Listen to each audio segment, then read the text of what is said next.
కార్తీక పురాణం 15వ అధ్యాయం. వశిష్ఠుల వారు జనక మహారాజునకు దీప ప్రజ్వలన మహిమ వివరించసాగారు. రాజా, కార్తీక మాసంలో శ్రీమన్నారాయణుని సన్నిధానంలో నృత్యం చేయటం వలన వైకుంఠం ప్రాప్తిస్తుంది.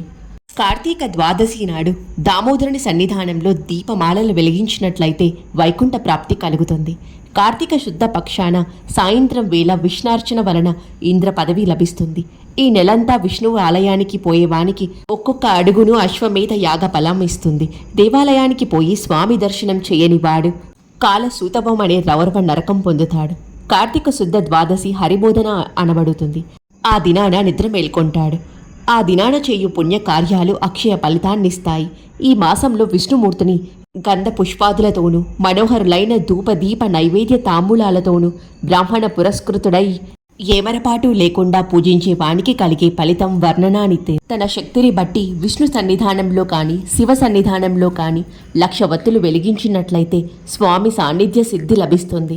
నెలంతా వెలిగించే శక్తి లేని వారు ద్వాదశి, చతుర్దశి, పౌర్ణిమలందు వెలిగించాలి. ఎవడు సాయంకాలమందు పాలు పిండినంత కాలం భక్తితో దీపాలు వెలిగిస్తాడో వాడా పుణ్యం వల్ల పరిశుద్ధుడవుతాడు.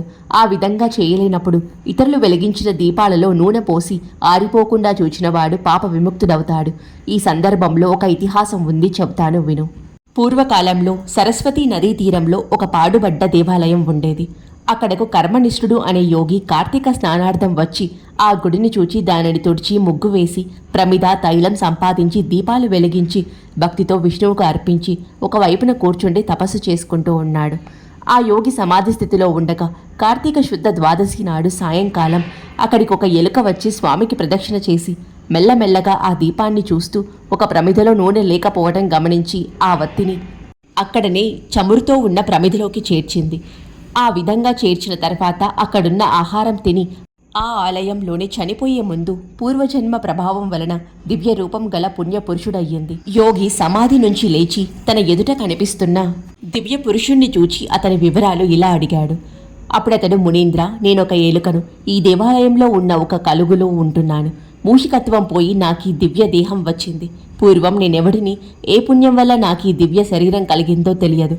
పూర్వజన్మలో ఏ పాపం చేశానో తెలియదు. ఓ మహాత్మా, అదంతా మీకు తెలిసి ఉంటుంది. నేను మీకు దాసుడునయ్యాను, మీ దయకు పాత్రుడను అని అన్నాడు. ఆ యతి దివ్య దృష్టి వల్ల అంతా తెలుసుకొని, నాయనా, నీవు పూర్వజన్మలో జైమిని గోత్రం గల బ్రాహ్మణుడవు. బహ్లిక దేశంలో పుట్టావు.